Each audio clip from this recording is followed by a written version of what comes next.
அன்பர்களே வணக்கம். நாம் இன்னைக்கு வீடியோ பதிவில் எதை பற்றின ரகசியத்தை பார்க்க போகிறோம் அப்படின்னு பார்த்தீங்கன்னா, அதாவது சடாச்சர வித்தையை பயன்படுத்தி எதிரியை அழிக்கக்கூடிய ஒரு பிரயோக முறையை பற்றி தான் நம்ம இன்னைக்கு வீடியோ பதிவில் முழுமையாக நம்ம பார்க்க போகிறோம். வீடியோ பதிவுக்குள்ளே போகிறதுக்கு முன்னாடி நம்மளுடைய சிவருத்ர மகாகாளி அல்வாக்குப்பிடம் யூடியூப் சேனலை சப்ஸ்கிரைப் பண்ணாதவங்க சப்ஸ்கிரைப் பண்ணிக்கிங்க. அதாவது எதிரி அளிக்கக்கூடிய மாரண முறைகள் பார்த்திங்கன்னா ஏகப்பட்ட முறைகள் இருக்குது. இது பார்த்திங்கன்னா சடாச்சர வித்தையை பயன்படுத்தி ஆடக்கூடிய ஒரு பிரயோக முறை, சரிங்களா. இதுவும் பார்த்திங்கன்னா ரொம்ப ரொம்ப பவர்ஃபுல்லானது, சரிங்களா.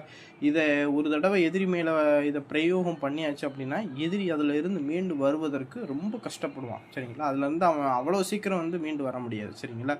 அதனால் உண்மையிலேயே எதிரிகள்னால துன்பத்தை அனுபவிக்கக்கூடியவங்க, எதிரி இருந்தால் நான் வாழவே முடியாது, என்னை நித்தம் எதிரி துன்பப்படுத்திகிட்டே இருக்கான் அப்படிங்கிற நபர்கள் மேலே மட்டும் இந்த சடாச்சர வித்தையை பயன்படுத்தி மாரணத்தை அவங்க மேலே பிரயோகம் பண்ணலாம், சரிங்களா. இதை பிரயோகம் பண்ணியாச்சு அப்படின்னா எதிரிக்கு எந்த மாதிரியான அறிகுறிகள்லாம் எதிரிக்கு என்ன செய்யும், கடைசி மரணங்கிறது ஏற்படும் அப்படிங்கிறது பார்த்திங்கன்னா, அதாவது உடல் ரீதியான பிரச்சனைகளை முதல்ல உருவாக்கும், சரிங்களா. உடலில் ஏதாவது ஒரு உறுப்புகளை செயலிழக்க வைக்கும். இல்லை அப்படின்னா உடலில் ஏதாவது ஒரு பகுதிகளில் வீக்கம், கட்டி இந்த போல் விஷயங்களை உருவாக்கி கடைசி தருவாயில் மரணம் அப்படிங்கிற ஒரு விஷயத்தை தான் கொண்டு சேர்க்கும், சரிங்களா. எடுத்தோன்னெல்லாம் சும்மா அந்த மரண வித்தையை ஒருவர் மேலே நம்ம பிரயோகம் பண்ணணும் அப்படின்னா எடுத்தோன்னே மரணம் ஆகுமா அப்படின்னா கண்டிப்பாக கிடையாது. கொஞ்சம் கொஞ்சமாக அவர் விபத்துக்கு, அதாவது உடல் ரீதியாக பிரச்சனைகளை அனுபவித்து கடைசி கட்டத்துக்கு தான் அந்த மரணம் அப்படிங்கிற நிகழ்ச்சி நடக்கும், சரிங்களா. அதே போல் விபத்து ரீதியாகவும் இந்த முறையில் பார்த்திங்கன்னா மரணம் ஆகும், சரிங்களா. எதிரி மேலே இதை பிரயோகம் பண்ணியாச்சு, இந்த மரண வித்தை அவர்கள் மேலே பிரயோகம் பண்ணியாச்சு அழிகிறதுக்கு அப்படின்னா விபத்து மூலியமாகவும் என்ன செய்யும், எதிரியை அழிக்கும், சரிங்களா. இது போல் ஏகப்பட்ட விஷயத்துக்கு நம்ம பயன்படுத்தலாம். எதிரியை மட்டும்தான் இந்த வித்தையை பயன்படுத்தி அழிக்க முடியுமா அப்படின்னா கண்டிப்பாக கிடையாது. ஒரு உடலில் இருக்கக்கூடிய செய்வனை, ஏவல் இந்த மாதிரி பிரச்சனைகளையும் மாரண வித்தையை பயன்படுத்தி நம்ம என்ன செய்ய முடியும், அழிக்க முடியும்.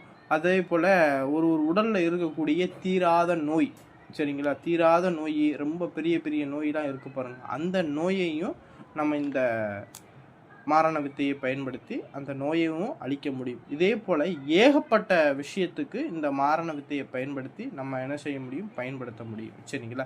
சரி, இந்த மாரண வித்தையை எப்படி பண்ணுறது அப்படின்னு பார்த்தீங்கன்னா, ஒரு அமாவாசை நாள் அன்னைக்குன்னு என்ன செஞ்சுக்குங்கன்னா, செப்பு தட்டில் நான் ஸ்க்ரீனில் கொடுத்துருக்கக்கூடிய எந்திரத்தை என்ன செஞ்சுக்குங்கன்னா எழுதிக்கிங்க, சரிங்களா. ஒரு செப்பு தகட்டில் இந்த எந்திரத்தை எழுதிக்கிட்டு நீங்கள் என்ன செய்யணும்னா அந்த எந்திரத்துக்கு மஞ்சள், குங்குமம், பால் இந்த விஷயங்கள் எல்லாம் வச்சு என்ன செஞ்சுக்கோங்கன்னா அந்த எந்திரத்தை சுத்தி பண்ணிக்கிங்க.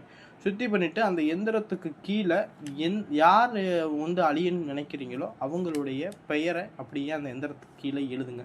எந்திரத்துக்கு கீழே எழுதிட்டு உங்களுடைய பூஜை ரூமில் பார்த்தீங்கன்னா ஒரு விபூதி தட்டில், அன்றைக்கு இரவே ஒரு விபூதி தட்டில் அந்த எந்திரத்தை நீங்கள் என்ன செய்கிறீங்கன்னா விபூதி தட்டில் வச்சு ஒரு விளக்கு ஒன்று பொருதி வச்சுக்கிட்டு நான் ஸ்க்ரீனில் கொடுக்கக்கூடிய மந்திரத்தை ஒரு நாளைக்கு 1008 வீதம் மொத்தம் 11 நாளைக்கு இந்த மந்திரத்தை அந்த எந்திரத்துக்கு உரு கொடுக்கணும், சரிங்களா.